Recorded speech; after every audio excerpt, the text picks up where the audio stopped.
جب طائف سے واپس آئے تو اس وقت آپ بہت زیادہ غم زدہ تھے، رنجیدہ تھے۔ اللہ تعالیٰ نے آپ کو تسلی دینے کے لیے دو کام کروائے۔ ایک، آپ وادی نخلا میں فجر کی نماز پڑھ رہے تھے تو جنات کی ایک جماعت نے آ کر قرآن سنا تو وہ سارے مسلمان ہو گئے۔ دوسرا، آپ کو معراج کا واقعہ کروایا گیا تاکہ حضور علیہ السلام کو تسلی مل سکے کہ اللہ تعالیٰ آپ کے ساتھ بہت محبت کرتے ہیں۔ سن 50 سال آپ کی عمر تھی تو آپ کو معراج کا سفر کروایا گیا۔ اس کے بعد جب آپ کی عمر مبارک 51 سال کی ہوئی تو آپ حج کے دنوں میں راتوں کو اٹھ کر مینا کے اندر جاتے، اور جو دور دراز سے لوگ حج کرنے کے لیے آئے ہوتے ان کو اللہ کی توحید اور اپنی رسالت کا پیغام دیتے۔ تو آپ نے مینا میں جا کر جب پیغام دیا تو اس پہلے سال 6 بندے یثرب کے مدینے کے مسلمان ہو گئے۔ ایک دعوت میں رات کو آپ نے مینا میں جا کر دعوت دی، اللہ کی توحید اور اپنی رسالت کا بتایا، 6 افراد مسلمان ہو گئے۔ اور انہوں نے کہا کہ آپ ہمیں یہ تبلیغ کرنے کے لیے کوئی 7 آدمی دیں جو ہمیں بتائے سمجھائے، ہم تو واپس چلے جائیں گے اور ہمیں کون دین بتائے گا، آپ ہمارے ساتھ کوئی آدمی بھیجیں۔ آپ نے 2 صحابی ان کے ساتھ بھیجے، ایک مصعب بن عمیر رضی اللہ عنہ اور ایک عبداللہ بن ام مکتوم رضی اللہ عنہ۔ ایک آنکھوں سے نبینے ہیں اور ایک دیکھنے والے۔ اور مصعب بن عمیر رضی اللہ عنہ یہ شکل و صورت میں پیغمبر علیہ السلام کے ساتھ بہت مشابہت رکھتے تھے، بہت زیادہ۔ حضور علیہ السلام کے ساتھ ان کا چہرہ بہت ملتا تھا۔ آپ نے مدینے میں سب سے پہلا جو واعظ، مبلغ اور عالم بھیجا اس کا نام مصعب بن عمیر رضی اللہ عنہ تھا۔ انہوں نے جا کر بڑی محنت کی۔ اگلا سال حج کا موقع آیا تو اس وقت 12 افراد حج کے لیے آئے اور انہوں نے کلمہ پڑھا، یعنی 7 آدمی اور ان کے ساتھ آئے اور 5 پرانے ہی، 12 افراد نے کلمہ پڑھا، مسلمان رہے۔ اگلے سال جب آئے، تیسرا سال ہوا، عمر مبارک کا 53واں سال، اس وقت تک مدینے کے اندر تقریباً ہر گھر کے اندر اسلام آ چکا تھا، اور 72 افراد نے آ کر حضور کے ہاتھ پر رات کو بیعت کی اور حضور علیہ السلام کو اپنے ساتھ چلنے کا کہا کہ آپ ہمارے ساتھ مدینہ طیبہ میں چلیں۔ نبی پاک صلی اللہ علیہ وسلم کے ساتھ آپ کے چچا عباس رضی اللہ عنہ، پہلے آپ کی حفاظت کرتے تھے ابو طالب، لیکن جب وہ فوت ہو گئے تو پھر آپ کے چچا عباس رضی اللہ عنہ آپ کا بڑا ساتھ دیتے تھے، اگرچہ وہ مسلمان نہیں تھے اس وقت، لیکن خاندان رشتہ داری کی وجہ سے آپ کا بڑا ساتھ دیتے تھے عباس رضی اللہ عنہ۔ اس رات وہ بھی آپ کے ساتھ آئے۔ رات کو آنا ذرا پریشان کن معاملہ بھی تھا، دشمن کا خطرہ بھی ہوتا تھا، تو عباس رضی اللہ عنہ بھی آئے اور دیکھا کہ 70 آدمیوں نے آپ کا کلمہ پڑھا ہے، مسلمان ہوئے اور ساتھ جانے کا کہہ رہے ہیں۔ تو عباس رضی اللہ تعالیٰ نے کہا اگر تم جس طرح ہم اپنے بھتیجے کی حفاظت کر رہے ہیں، اگر تم حفاظت کرنے کا وعدہ کرتے ہو تو پھر میں اپنے بھتیجے کو بھیج دیتا ہوں۔ اسعد بن زرارہ رضی اللہ تعالیٰ عنہ مسلمانوں کی طرف سے ادھر سے مدینے کے سردار تھے، انہوں نے اپنے ساتھیوں کو جمع کیا اور کہا یاد رکھو اگر تم نے پیغمبر کو اپنے ساتھ لے جانے کا وعدہ کیا تو پھر ساری زندگی ان کی حفاظت کرنا تمہاری ذمہ داری ہوگی، اور ایسے سمجھو کہ پھر ساری دنیا کے ساتھ ٹکر لینے کے لیے تیار ہو جاؤ، اور ہمیشہ تمہیں دشمنوں کا مقابلہ کرنا پڑے گا۔ سب صحابہ نے کہا ہم تیار ہیں۔ نبی پاک صلی اللہ علیہ وسلم وعدہ کر کے واپس آ گئے۔ آپ کو ہجرت کا حکم ہوا۔ ہجرت کی داستانیں بڑی تلخ داستانیں۔ رسول اکرم صلی اللہ علیہ وسلم نے صحابہ کو ہلکے ہلکے ہجرت کرنے کی اجازت دے دی۔ اب صحابہ مدینے کی طرف روانہ ہونے لگے۔ ویسے تو 20 واقعات ہیں، لیکن 2-3 باتیں اپنے اور ان صحابہ کے ایمان کا موازنہ کرنے کے لیے۔ آج ہم اپنے آپ کو بہت بڑے مومن سمجھتے ہیں، اللہ ہمیں مومن بنا دے، لیکن ہماری وہ ایمانی کیفیت نہیں ہے۔ آج ہمیں تھوڑی سی تکلیف آ جائے تو ہم اسلام کے اوپر اور اپنے ایمان کے بارے میں بھی باتیں شروع کر دیتے ہیں۔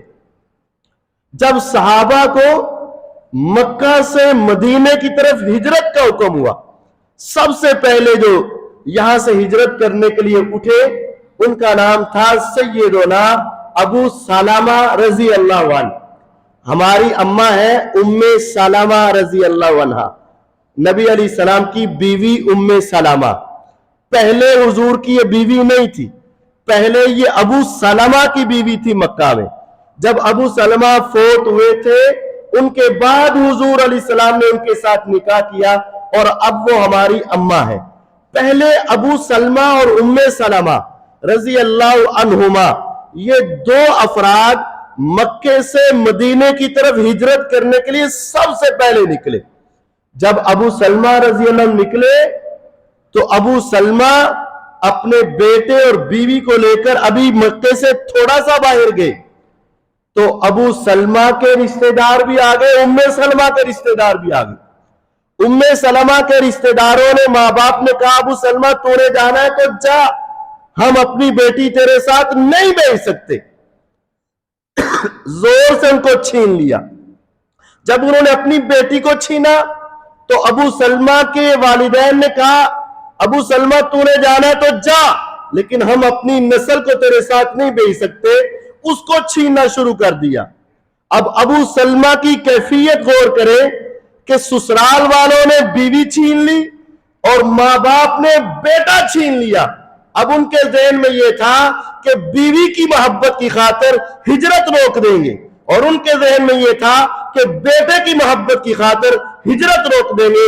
لیکن ابو سلمہ نے کہا جب میں اسلام کے لیے ہجرت کا ارادہ کر کے نکل چکا ہوں، اولاد جاتی ہے چلی جائے، بیوی جاتی ہے چلی جائے، میں ابو سلمہ اپنی ہجرت کو روک نہیں سکتا ہوں۔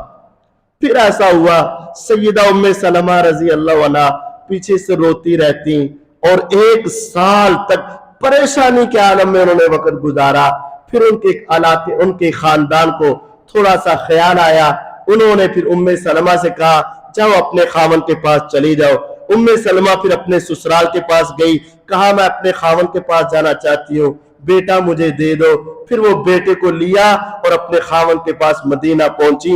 1 سال تک ابو سلمہ بیوی بچوں کے بغیر رہے، اور 1 سال تک ام سلمہ رضی اللہ عنہ اپنے خاوند اور اپنے بچے سے جدا رہی۔ کس وجہ سے؟ ہجرت کرنے کی وجہ سے۔ عبد الرحمن ابن عوف رضی اللہ تعالیٰ عنہ بڑے مالدار تھے، بہت مالدار تھے۔ ہجرت کرنے کے لیے اپنی بیوی بچے اور اپنا مال و دولت لیا، سواری پر بیٹھے، ماں باپ آگے، کہا ہمارے بیٹے کو دے جاؤ۔ اس کے والدین آگے ہماری بیٹی کو دے جاؤ، بھائی آگے کہ ہمارا مال و دولت دے جاؤ، حتیٰ کہ انہوں نے ان کی سواری بھی چھین لی۔ مختصر سنا رہا ہوں، بیوی بچے سواری مال و دولت سب کچھ چھین لیا۔ عبد الرحمن ابن عوف رضی اللہ عنہ اللہ کی خاطر ہجرت کرتے ہوئے 8 دن کا پیدل سفر کر کے مکے سے مدینہ پہنچے، اور وہاں ہجرت کر کے پہنچے اور مشکلات کے ساتھ مدینہ طیبہ میں پہنچے۔ حضرت صہیب رومی رضی اللہ تعالیٰ عنہ روم سے آئے تھے، مکے کے اندر تھے، یہاں انہوں نے مال و دولت کمایا، جب وہ ہجرت کے لیے جانے لگے ان کو پکڑ لیا گیا اور سخت ترین سزاؤں کے اندر مبتلا کیا گیا۔ پھر رسول اکرم صلی اللہ علیہ وسلم کو بھی ہجرت کا حکم ہو گیا۔ حضور علیہ السلام دوپہر کے وقت ابو بکر رضی اللہ عنہ کے گھر کی طرف گئے۔ ابو بکر رضی اللہ تعالیٰ عنہ نے دیکھا کہ دوپہر کے وقت حضور آ رہے ہیں، کوئی خاص بات ہے۔ پہلے تو کبھی اس وقت حضور دوپہر کو کسی کے گھر میں نہیں جاتے تھے، آرام کا ٹائم۔ تو آج دیکھا تو پریشان بھی ہوئے۔ حضور علیہ السلام اندر آئے تو کہا اپنی بیٹیوں کو ذرا کمرے سے باہر نکال دو۔ قربان جاؤں، یہ گھرانہ کتنا عظیم گھرانہ تھا۔ کہا حضور میری بیٹیوں کے اوپر آپ پریشان نہ ہو، آپ کا ہر راز راز رہے گا۔ میری بیٹیاں بھی آپ پر ایسے جان نچھاور کرتی ہیں جیسے ابو بکر اپنی جان آپ کے اوپر نچھاور کرتے ہیں۔ آپ نے ان کو باہر نہیں نکالا۔ حضرت اسماء بنت ابی بکر اور عائشہ رضی اللہ عنہ اسی کمرے میں تھیں، تو حضور نے کہا کہ مجھے اللہ تعالیٰ کی طرف سے ہجرت کا حکم ہو چکا ہے اور میں جانا چاہتا ہوں۔ تو ابو بکر رضی اللہ عنہ کہتے ہیں الصحبۃ یا رسول اللہ، اے اللہ کے رسول صلی اللہ علیہ وسلم آپ مجھے بھی ساتھ لے جائیں گے؟ آپ نے فرمایا ابو بکر میں تمہیں یہی کہنے آیا ہوں کہ میں اکیلا ہجرت کر کے نہیں جا سکتا، میں تمہیں اپنے ساتھ لے کر جاؤں گا۔ میرے ابو بکر رضی اللہ عنہ نے جب یہ بات سنی تو زاروں کی طرح رو پڑے۔ حضور آپ مجھے ساتھ لینے کے لیے آئے اور آپ نے میرے اوپر اتنا یقین اور اعتماد کیا ہے کہ آپ کہتے ہیں میں ابو بکر تیرے سوا کسی اور کے ساتھ نہیں جاؤں گا۔ اتنا روئے، آنسوں سے داڑھی تر ہو گئی۔ اسماء بنت ابی بکر رضی اللہ کہتی ہیں میں نے زندگی میں کبھی نہیں سوچا تھا کہ کوئی خوشی کی وجہ سے بھی روتا ہے، آج میں نے پہلی مرتبہ اپنے باپ کو دیکھا کہ وہ خوشی کی وجہ سے رو رہے تھے کہ حضور کو میرے اوپر اتنا یقین اور اعتماد۔ پھر آپ نے کہا کہ رات کے وقت نکلیں گے۔ ادھر حضور کی ایک میٹنگ چل رہی ہے اور ادھر کافروں کی ایک میٹنگ چل گئی۔ انہوں نے دیکھا کہ مسلمان دھیرے دھیرے ہلکے ہلکے مدینے کی طرف جا رہے ہیں، کہیں ایسا نہ ہو کہ محمد صلی اللہ علیہ وسلم بھی نکل جائے۔ انہوں نے دار الندوہ کے اندر ایک میٹنگ کی جس کے اندر ابو جہل بھی تھا، ابو لہب بھی تھا، دوسرے تیسرے سارے تھے۔ وہ آگے جمع ہو گئے۔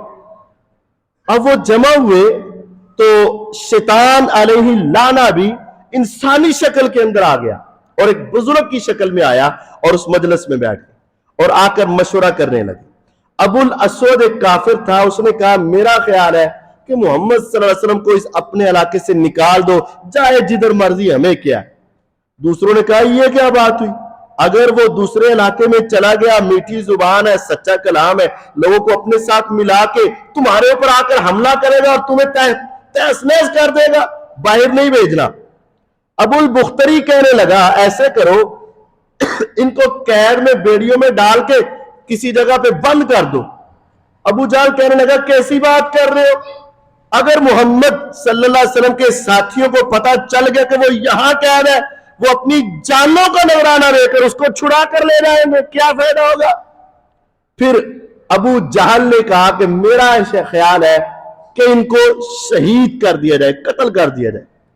اس وقت شیطان نے کہا ہاں تیری رائے بڑی درست ہے، ان کو ویسے ہی ختم کر دینا چاہیے۔ سورۃ انفال 9ویں پارے میں اللہ تعالیٰ فرماتے ہیں وَإِذْ يَمْكُرُ بِكَ الَّذِينَ كَفَرُوا لِيُثْبِتُوكَ أَوْ يَقْتُلُوكَ أَوْ يُخْرِجُوكَ۔ وہ اپنی تدبیریں چلا رہے تھے کہ آپ کو قتل کر دے یا قیدی بنا دے یا علاقے سے نکال دے۔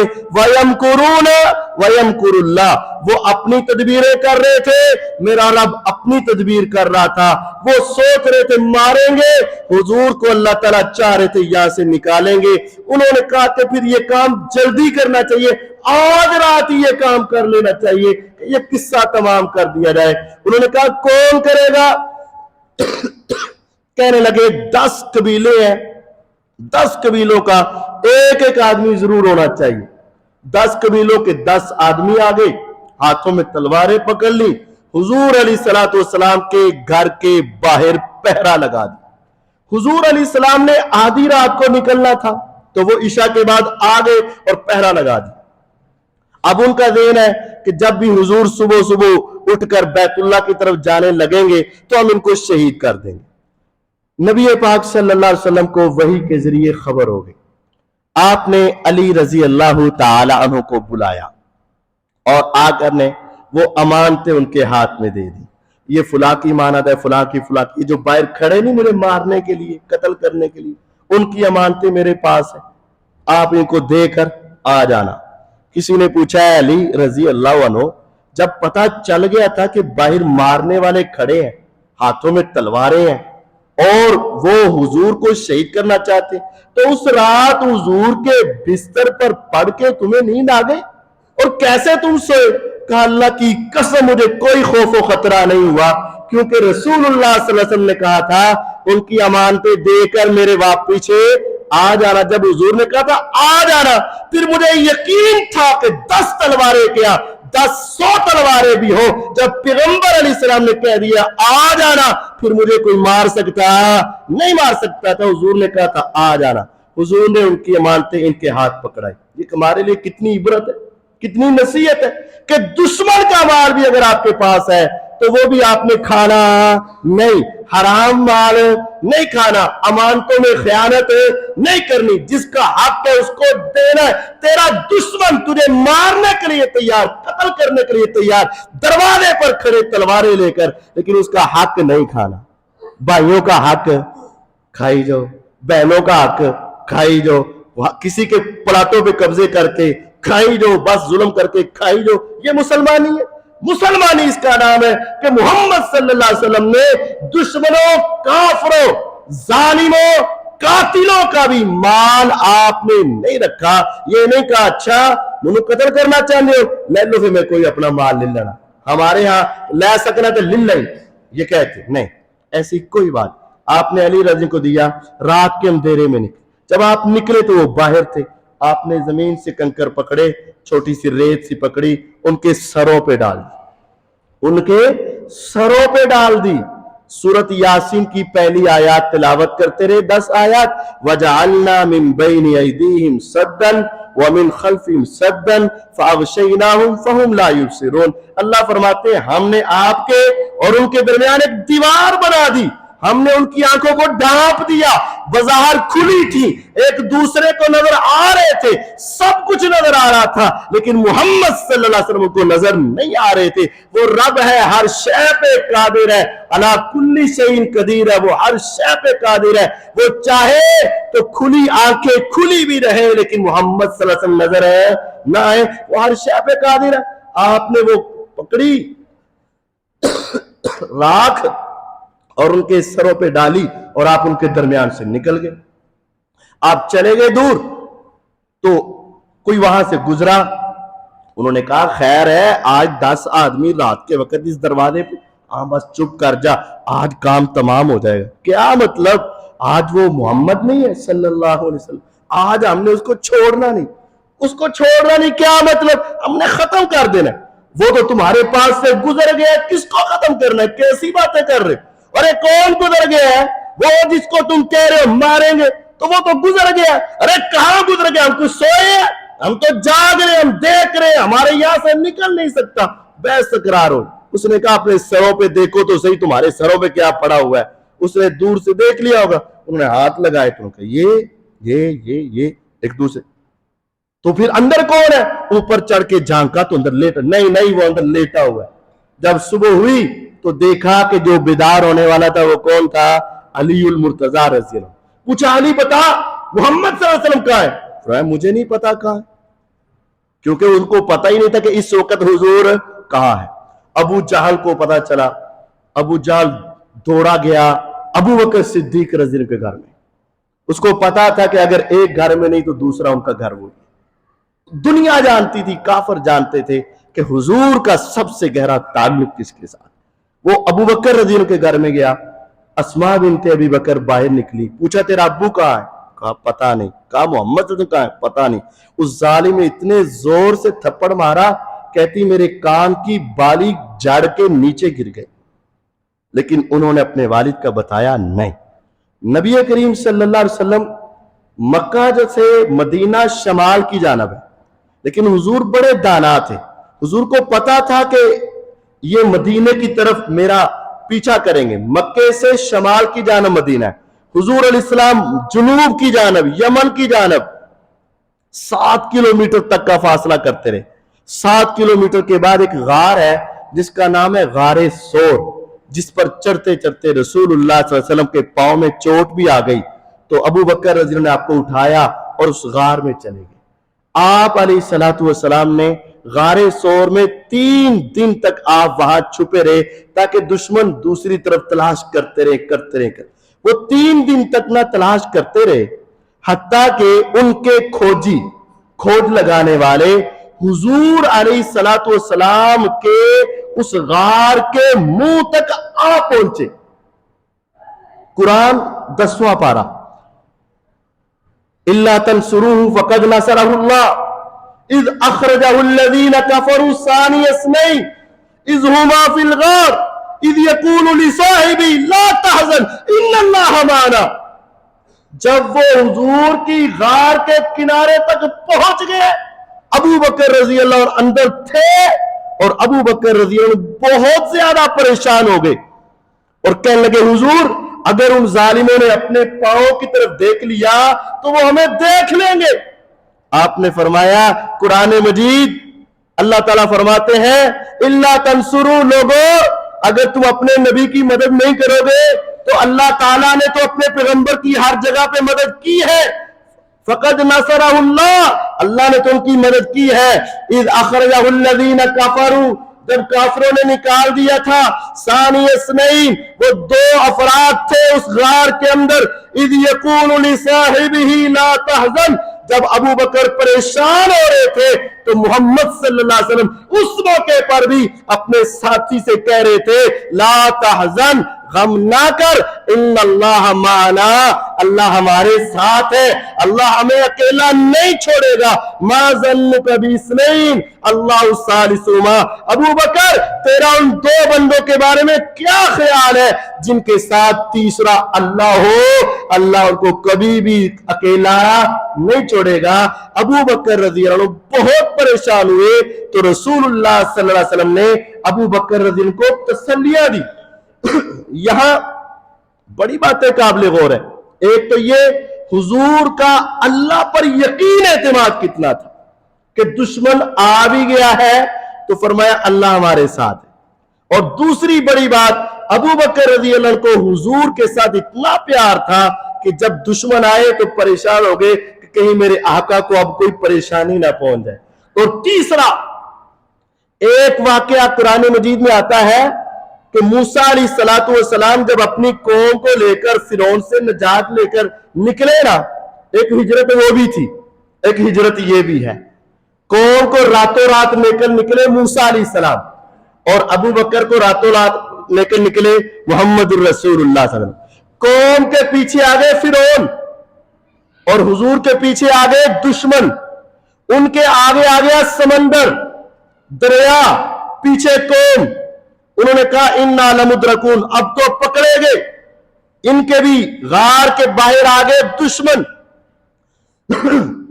لیکن فرق کیا ہے, جب موسیٰ علیہ السلام کو دونوں طرفیں نظر آئیں تو کہنے لگے لوگ انا لمدرکون, اب تو ہم پکڑے گئے. کالا کلا, موسیٰ علیہ السلام کہتے ہیں نہیں پکڑے جائیں گے. انا معی ربی سیہدین, میرے ساتھ میرا رب ہے نا, وہ مجھے راستہ دکھائے گا, ہم بچ جائیں گے. رب کے ہونے کی بات کس کے ساتھ کی؟ اپنے ساتھ. انا معی ربی, موسیٰ علیہ السلام کے ساتھ قوم ہزاروں کی تعداد میں, لیکن رب کے ہونے کا تعلق کتنے کے ساتھ بتایا؟ ایک کے ساتھ. میرے ساتھ میرا رب ہے. لیکن اس طرف دیکھیے موسیٰ علیہ السلام کی ہزاروں کی تعداد, لیکن رب کی معیت ایک کے لیے. یہاں محمد صلی اللہ علیہ وسلم کے ساتھ صرف ایک ہی شخص تھا. میرے آقا نے یہ نہیں کہا ابو بکر تو پریشان نہ ہو, رب میرے ساتھ ہے, نہیں بلکہ کہا ان اللہ معنا, اے ابو بکر اللہ میرے ساتھ بھی ہے, تیرے ساتھ بھی ہے, اللہ ہمارے ساتھ ہے.